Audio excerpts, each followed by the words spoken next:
Drejtoria rajonale e trashëgimisë kulturore në Korçë ka sjell një ekspozit në këtë prag Krishtlindje, duke prezantuar për publikun një udhëtim artistik dhe shpirtëror në botën e afreskeve dhe ikonografisë shqiptare. Në fakt, shpeshherë më pëlqen që institucionin ton ta quaj institucion shpirtëror.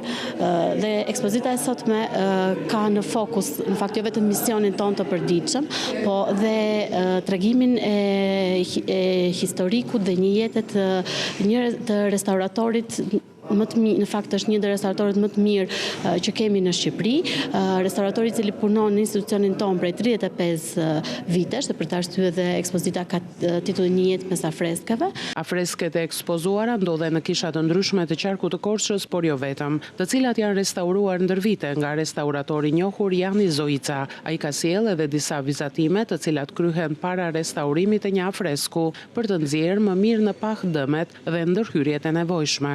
Në këtë ekspozitë kam marrë pjesë me afreskat të restauruara, puna e disa vjeçare, ku çdo gjë është ndërhyrë pse që të shpëtohet vlera e trashëgimisë kulturore. Të gjitha këto vizatimet janë projekte që bëhen para restaurimit të një objekti, pse se që të dalin në pa të gjitha dëmtimet. Dhe pastaj vazhdohet në restaurim.